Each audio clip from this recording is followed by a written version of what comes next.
హావియర్స్ welcome back to మనబాచి channel. AP engineering counselling ప్రవేశాలకు సంబంధించిన సెకండ్ ఫేజ్ ఏవైతే సీట్ అలాట్మెంట్స్ ఆగిపోయి ఉన్నాయో వాటికి సంబంధించిన ఒక చిన్న అప్డేట్ చేద్దామని ఈ వీడియో చేస్తున్నాను.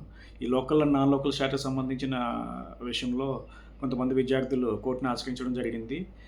ఏంటంటే గవర్నమెంట్ గత 2 నెలల క్రితం జీవో నెంబర్ 20 ప్రకారం గత 4 సంవత్సరాలు ఎవరైతే 9వ క్లాస్ నుండి 12వ తరగతి దాకా ఏపీలో చదివిన విద్యార్థులు ఎవరైతే ఉన్నారో వాళ్ళని మాత్రం లోకల్గా కన్సిడర్ చేస్తూ, ఎవరైతే అదర్ స్టేట్స్లో చదివి ఉన్నారో అందులో ఎవరైనా 1 సంవత్సరం అయినా సరే ఆ పైబడి అయినా సరే చదివి ఉంటారో వాళ్ళని నాన్ లోకల్గా కన్సిడర్ చేస్తూ ఉత్తర్వులు ఇవ్వడం జరిగింది.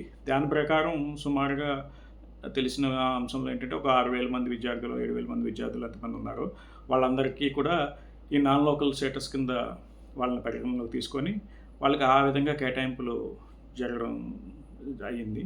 సో అది వ్యతిరేకిస్తూ వాళ్ళని కూడా లోకల్గా కన్సిడర్ చేయమని చెప్పేసి కోర్టును ఆశ్రయించారు. ఇప్పుడు కోర్టు ఉత్తర్వులు కూడా ఏం చేసిందంటే వాళ్ళకి అనుకూలంగా వాళ్ళని కూడా లోకల్గానే కన్సిడర్ చేయమని చెప్పేసి ఉత్తర్వులు ఇచ్చారు. ఇప్పుడు దానిపైన గవర్నమెంట్ కూడా ప్రతిస్పందించి ఇప్పుడు ఈ ప్రక్రియలో మనం సెకండ్ ఫేజ్ కౌన్సిలింగ్లో ఉన్నప్పుడు అది సాధ్యపడే అంశం కాదు అని తెలియపరుస్తూ వాళ్ళకి వెకేట్ పిటిషన్ వేశారు. అంటే వాళ్ళ పిటిషన్ కొట్టివేయమని చెప్పేసి ప్లీ వేయబోతున్నారు. అంటే వేయబోతున్నారని తెలిసింది ఈరోజు. మేబీ ఈరోజు రేపు దానికి సంబంధించిన అంశం కోర్టులోకి వస్తుంది. ఆ తర్వాత కోర్టు ఉత్తర్వులు ఎంత త్వరగా అవుతాయో అనేది ఆధారపడి ఉంటుంది ఆ మెరిట్స్ మీద. సో అప్పటి వరకు మనం వెయిట్ చేయాలి.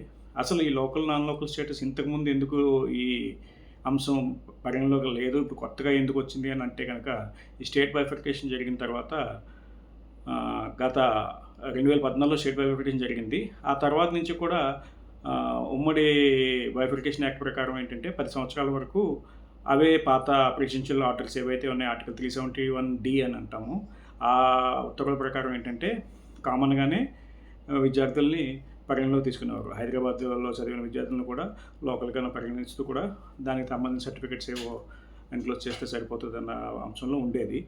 ఇప్పుడు అది గత సంవత్సరం 10 సంవత్సరాలు పూర్తయిపోవడంతో తెలంగాణ వాళ్ళు కూడా ఆంధ్రప్రదేశ్ వాళ్ళని నాన్ లోకల్గా కన్సిడర్ చేస్తున్నారు. అలాగే ఆంధ్రప్రదేశ్ వాళ్ళు కూడా ఎవరైనా సరే బయట తెలంగాణ అవ్వచ్చు, ఎవరైనా సరే అదర్ స్టేట్స్ వాళ్ళని కూడా నాన్ లోకల్ కింద కన్సిడర్ చేస్తూ ఉత్తర్వులు ఇచ్చారు. అంటే ఆ 15% కోటా అండ్ 85% కోటా ఉంటుంది లోకల్ అండ్ నాన్ లోకల్ వాళ్ళకి 85%, నాన్ లోకల్ వాళ్ళకి 15%.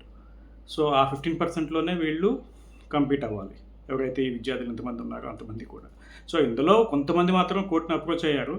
బట్ కోర్టు ఉత్తర్వులు అందరికీ వర్తిస్తాయా లేకపోతే అప్రోచ్ అయిన వాళ్ళకి వర్తిస్తాయా అనేది తెలియదు, కానీ సాధారణంగా అందరికీ వర్తిస్తుంది అది.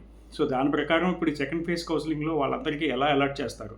సో ఇక్కడ వచ్చే డౌట్ ఏంటంటే ఫస్ట్ ఫేజ్లో ఆల్రెడీ సీట్ అలాట్మెంట్ అయిపోయింది, సెకండ్ ఫేజ్ వరకు వెయిట్ చేయలేకుండా జాయిన్ అయిపోయిన విద్యార్థులు ఉన్నారు. వాళ్ళందరూ ఆల్రెడీ కాలేజెస్ స్టార్ట్ అయిపోయినాయి కూడా. సో వాళ్ళ పరిస్థితి ఏంటి? ఒకవేళ ఈ కోర్టు ఉత్తర్వుల ప్రకారం వాళ్ళకి అనుకూలంగా ఏమన్నా రాబోయే రోజుల్లో వాళ్ళకి అనుకూలంగా తీర్పిస్తే కనుక అప్పుడు గవర్నమెంట్ మళ్ళీ మొత్తం ప్రక్రియ మొదటి నుంచి మొదలు పెడుతుందా, లేదా వీళ్ళని మిగిలిన ఏవైతే వేకెన్సీ సీట్స్ ఉన్నాయో వాటిలో అలాట్ చేస్తుందా అనే అంశం మీద ఆలోచన చేయాలి. సో ఏది చేసేయాలన్నా కూడా ఎవరో ఒకరు బాధపడతారు. అంటే ఈ ఎవరైతే నాన్ లోకల్ కింద పరిగణలో తీసుకున్నారో వాళ్ళైనా బాధపడాల్సి వస్తుంది. ఆల్రెడీ జాయిన్ అయిపోయిన విద్యార్థులు ఎవరైతే ఒక మంచి కాలేజ్లో జాయిన్ అయిపోయి ఉన్నారో వాళ్ళకి మళ్ళీ ఈ ప్రాసెస్లో ఆ 7,000 మంది విద్యార్థుల్లో మంచి ర్యాంకులు వచ్చిన వాళ్ళు ఉంటారు. వాళ్ళు ముందుకు వస్తే వీళ్ళకి కలిగే ఇబ్బందులు నష్టాలు ఉండొచ్చు.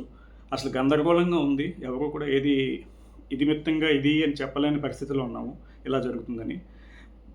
బట్ వెయిట్ చేయాలి ఆ కోర్టు ఉత్తర్వులు ఎలా వస్తాయి అన్నది.